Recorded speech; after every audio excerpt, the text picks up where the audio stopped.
Yeah, no, thanks. Good afternoon, everybody. And Bernard, well done on a very good first day. And thanks for inviting me. And I promise not to overrun the time. By too much. By not too much, no. What I do want to say, I had to change the title slightly in terms of if I could rewind time. You said by 3 years. I can't rewind 3 years.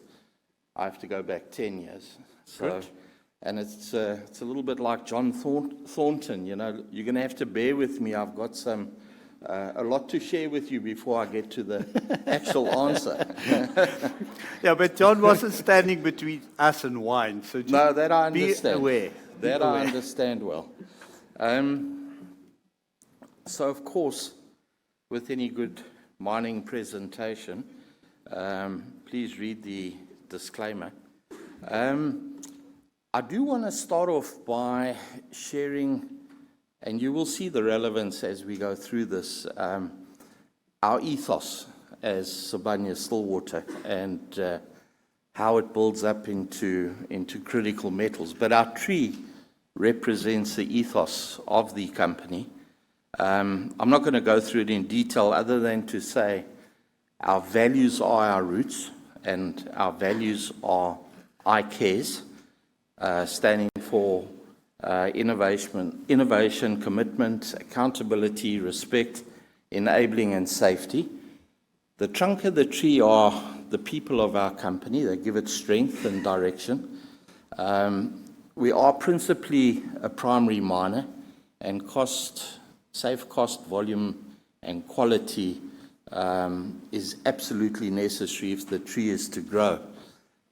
What is then critical is that the canopy of the tree is the environment and our stakeholders. And where I'm going with this is we are very stakeholder-centric. Now this ethos, sorry, let me finish the tree first. The fruits of the tree, if the tree is really healthy, it's nurtured, it's fed nutrients, and so on, are the fruits of superior value.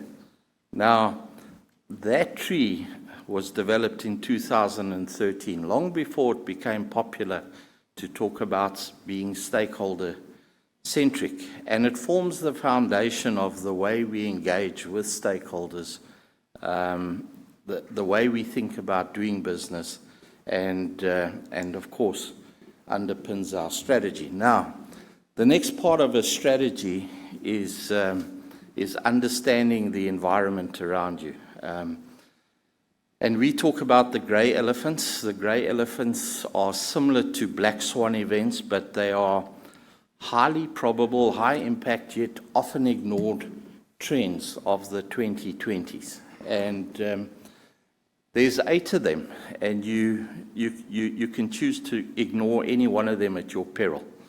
And again, there's lots of good descriptions on the slide. I'm not going to go into it in detail, but pandemics are not just viral pandemics.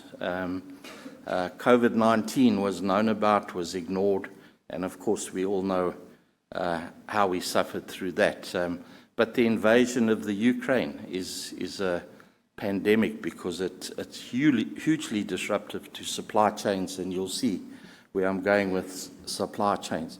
Aging, there was a lot of discussion already in this conference about aging and the need to recognize the changing demographics around the world. The angry planet is key to the development of our strategy. I think it's the single biggest challenge that we have as people on this planet. It's also the single biggest opportunity, and it's led clearly to this focus on critical metals, and it actually underpins our strategy. Inequality, angry people, angry planets all go together. In fact, every one of these grey elephants drive angry people. And as you heard John Thornton also say this morning, the people that get affected the most in this group of angry people are the poorest people in the world. And in fact, that is the biggest inequalities are in Africa. Very important to the discussion I'm going to come to is big squeezes, supply chains, multipolarity. The world is deglobalizing, whether we like it or not, that's a fact. And it's going to continue. So we can try and formulate relationships, but if you don't recognize the deglobalization that's taking place, you will compromise yourself. And then, of course, intelligent advances, and that's AI. I know you don't like it, Bernard, but it's real. And we talk about being bionic. So those are... that's the environment you find yourself in. So last year was the warmest year on record. Anyone that sits here not believing that global warming is real, I can't help you. But it is a fact, and it is a wonderful opportunity if you stop seeing this as a problem and you see the opportunity, the business opportunity that comes from it. So simply put, when you take that strategic foundation of our ethos, you recognize you are a business, there are strategic essentials, you have to be profitable. ESG is a fundamental requirement. I think the Baroness made that point very clear this morning. And you move to what we call the differentiators. You can see how you ramp up ESG to being a force for good. You can see from our purpose, and our purpose is to safeguard global sustainability through our metals, how that translates into building a unique portfolio of green metals and energy solutions. And I'm hopeful within the next few months we'll actually announce some small steps into that space. Being inclusive, diverse, and bionic, I think is obvious, and then being instrumental in building ecosystems with parties that want to build ecosystems is how we've positioned our business from a commercial point of view. So that's our strategy.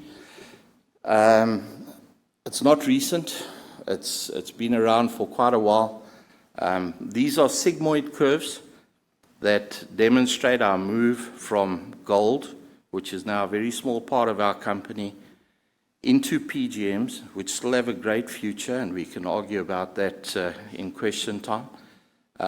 How that moved us into geographical diversity through our operating success, and then how we actually have built up a battery metals portfolio. And when you put battery metals and PGMs together, you have the ultimate combination of green metals.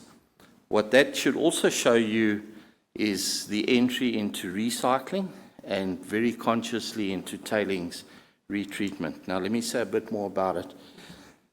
So, primary mining is a given. If you are demonstrating the ultimate respect for ESG and not just greenwashing, you will be very conscious of what primary mining does. You will also be very conscious that recycling and tailings retreatment are absolutely necessary if you're going to demonstrate your seriousness with respect to environmental credentials. And we have 3 operating legs, all quite significant: primary mining, secondary mining, and you could almost call it urban mining. So where does it put us today? I may have shown this map last time, but certainly from last time we are now present in Tasmania, we are present in India, and we are present in Mexico. We have substantially grown our tailings retreatment business and our recycling business. We are well established in Europe and North America. And let me say a bit more about that shortly. So, as I said, if you understand the way the world is evolving, you cannot ignore 2 things: the big squeeze, in other words, supply chains, and how disruptive they are and can be, and of course, multipolarity. So let me just get those up. So as you can see, global trade patterns and supply chains are being disrupted on geopolitical developments and deeper impacts. So that's a fact. Regional security of critical metals supply with, I can't even read that, coherent value chains is being, prioritized by many governments. And we heard the Baroness talking about that this morning. And we have consciously taken note of it. It's a commercial decision. This is not a political decision. We don't like China, or, we are a Western-facing company, no doubt. But we have specifically decided that our products, our positioning is better received in Europe and North America.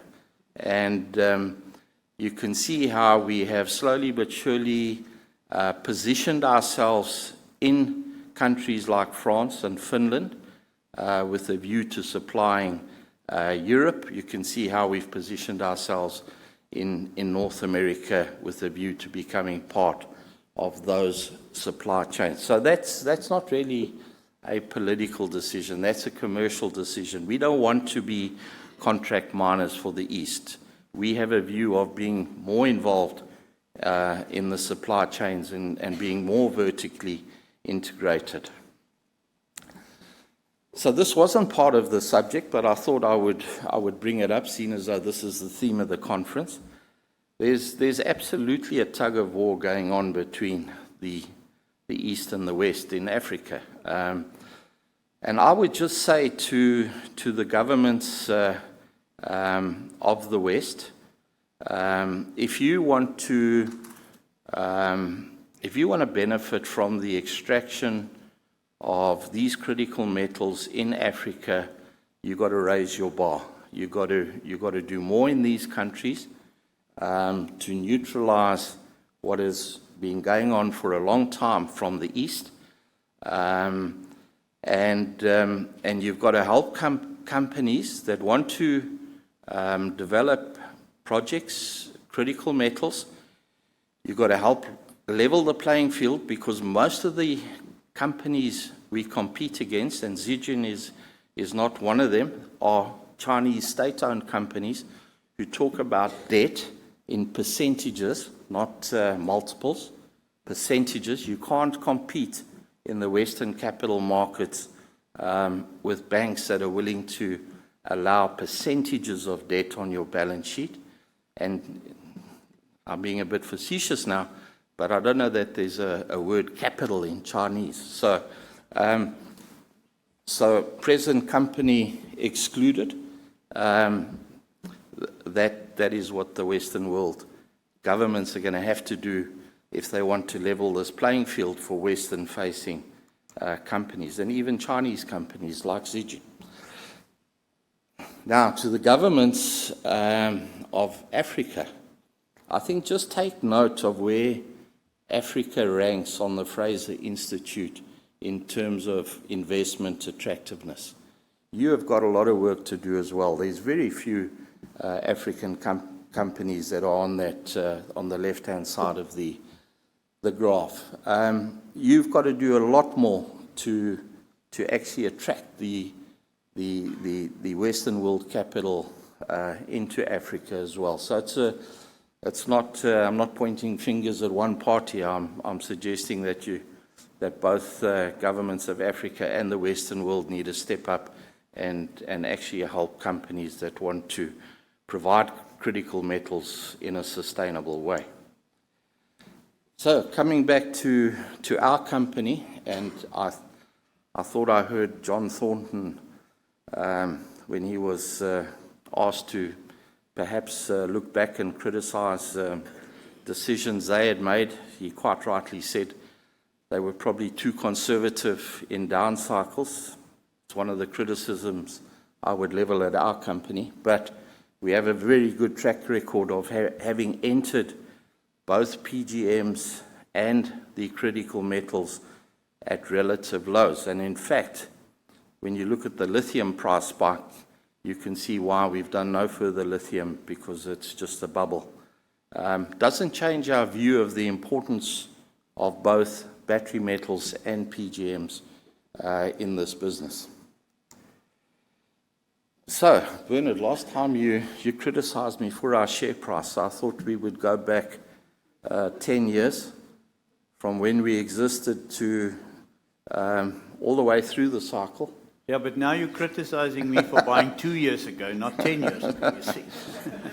Listen, I told you, you've got to be in this for the long term, eh?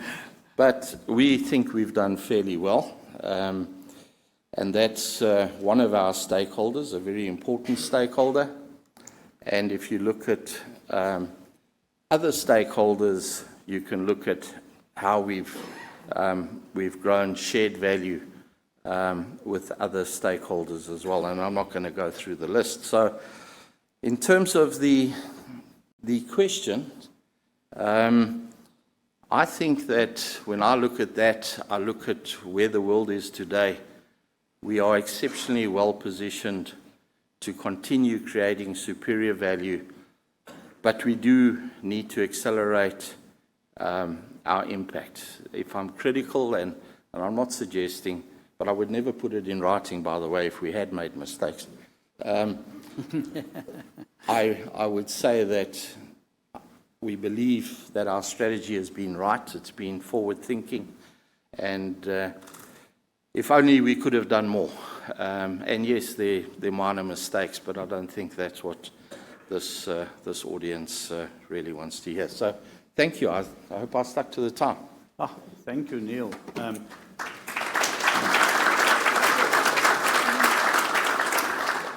So none of you expected Neal to stick to the time, so you didn't send me many questions. So catch a wake up and send your questions. Neal, there's a question that says Anglo-American is not as optimistic about PGMs as you are, but forget about the Anglo-American comment.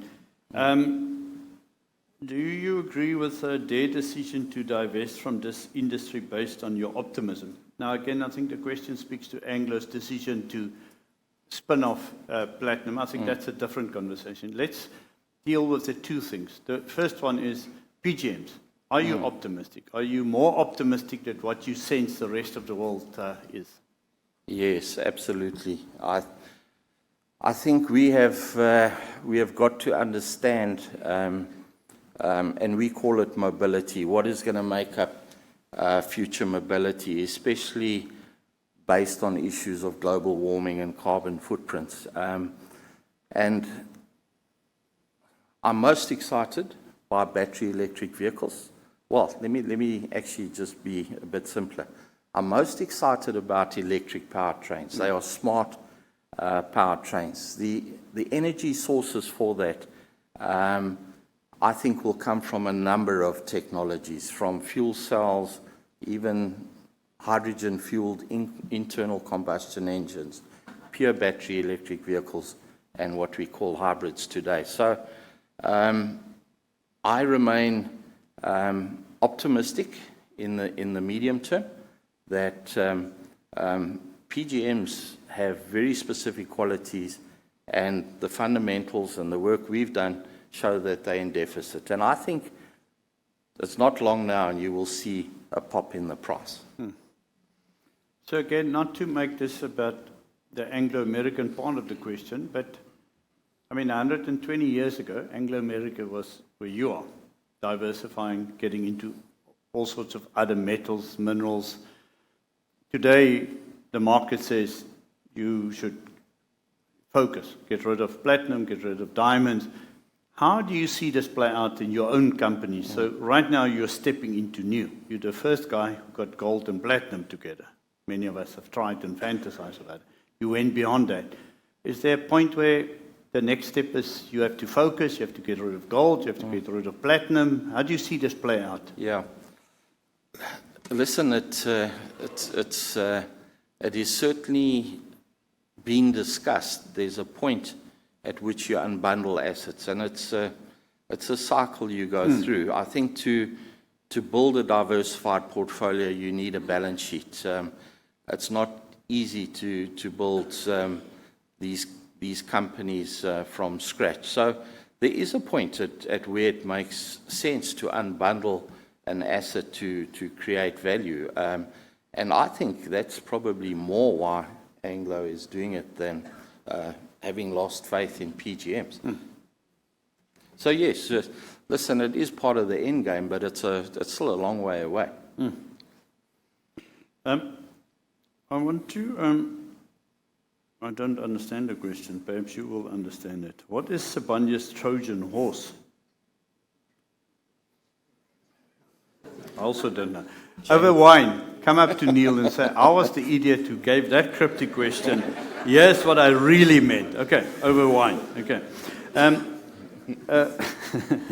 I also don't know, Neal. I read the questions as I get them.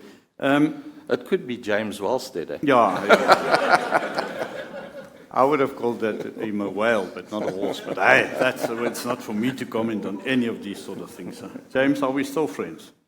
We've never been, eh? We've never been.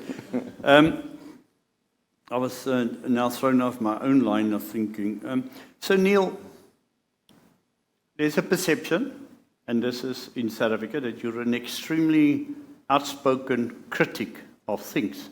Mm-hmm. I think there's a Neal Froneman who gets his hands dirty and gets involved. Now, when you get involved, have you become less critical? Are you being more optimistic?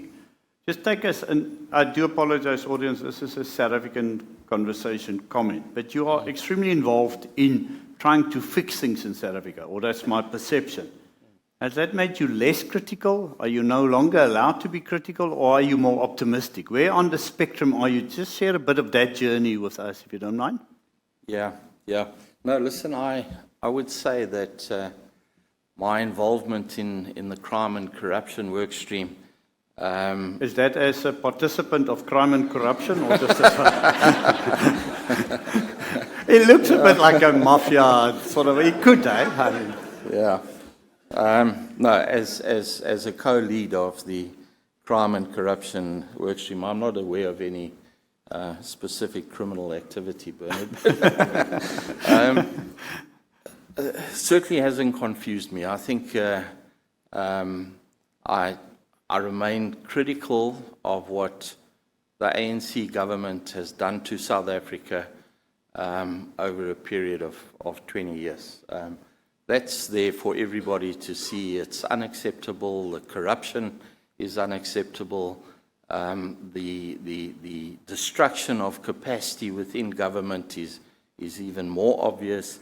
And I can tell you a change in the election hasn't changed my view. I think what I do want to say is there's a turning point now. We're on a knife's edge. There's a turning point. Civil society has said what's happened is not acceptable. South Africa can still go very left or on the right path. I think if the government of national unity really treats everybody fairly, business will continue to be supportive and should be supportive. If the ANC government does not do that, I'm not sure that business can carry on, even in a government of national unity, because we need change. And if you don't structure the government of national unity in a way that government can become more effective, start building capacity, I'm not sure why business should continue to try and drive those work streams. So we're at a critical juncture. And I'm not sure that all of business thinks the way I do, but certainly I think I remain objective and firm in my views. Back to Africa, there are quite a few questions, two or so questions around battery electric vehicles, Africa. I think they sort of implied this, but you look at Europe for that, why not Africa? So what is it that doesn't make Africa right now a viable destination for some of the things you've been doing in Europe? Yeah. So I think we're looking at the end users with our ecosystem strategy. It's pretty well known. We did try and step up to a copper project in Africa. We're not anti-Africa, but we also are overweight in Africa at the moment, and we do need to try and geographically diversify our risk.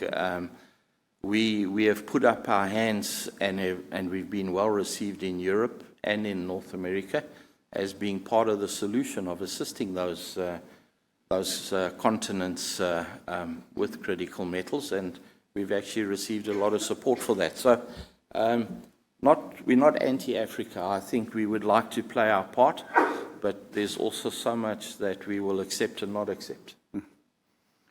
I would have been so surprised if this question didn't sneak in right to the end, and this will be the final question. Palladium is arguably most exposed to the transition from ICEs to EVs. With Sibanye-Stillwater high reliance on palladium, what is the future outlook of Stillwater? Yeah, so that's quite correct. Palladium is the one PGM that's most at risk, but it's also the one that's had the least market development, because for a long period of time the industry just relied on autocats and a bit of medical and dental demand. The future of Stillwater remains in the balance. I mean, it's as simple as that. If there's no correction in the price soon, as strategic as it is, we will have to put it on care and maintenance. Ladies, gentlemen, as always, good for robust engagement. Neal Froneman, the CEO of Sibanye-Stillwater. Thank you very much, Neal, for joining us.